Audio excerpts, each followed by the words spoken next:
They flee by the hundreds of thousands, 900,000 in just the last 2 months.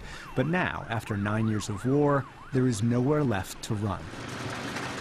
They arrive by the truckload at camps in open fields.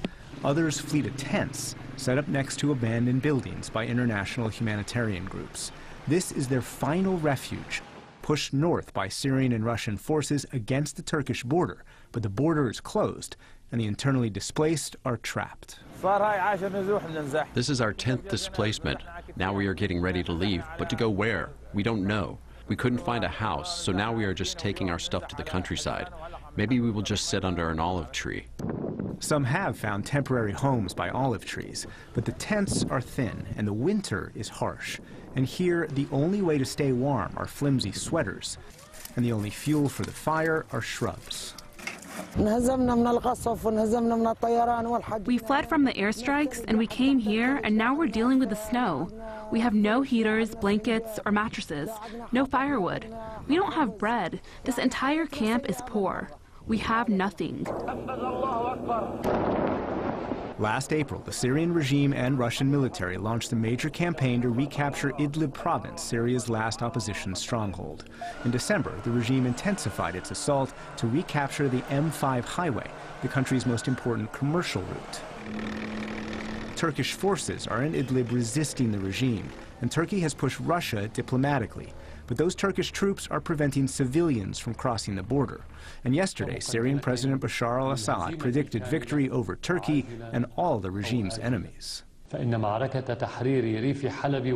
battle to liberate the Idlib and Aleppo countryside is ongoing, regardless of some of the empty bubbles of sound coming from the north, as well as the battle for liberating all Syrian soil, crushing terrorism, and achieving stability. They lost their homes, their equipment, and everything that they have. Fuad Sayed is the founder of Violet, a local organization trying to provide relief to displaced Syrians. He says the airstrikes are closing in. They are so afraid from the everyday attacks or what will happen for them if the Syrian regime came to this area. They have been destroying hospitals while the sick people are inside them.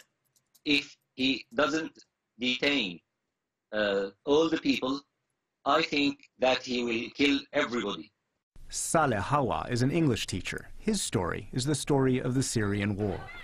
Back in 2012, he was a hopeful local council leader who helped lead an anti-Assad protest that pushed the regime from his hometown. We are looking forward to a better future. But then his town, Haritan, was bombed by Russian and Syrian jets. When we spoke again in 2016, gone were Saleh's hometown and hope.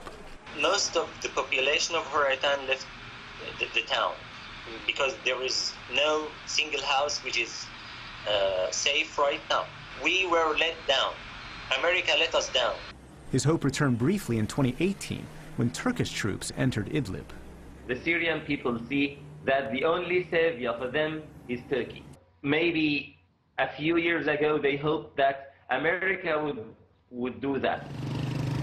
Today those Turkish troops are still there, but Saleh says they cannot save the people of Idlib.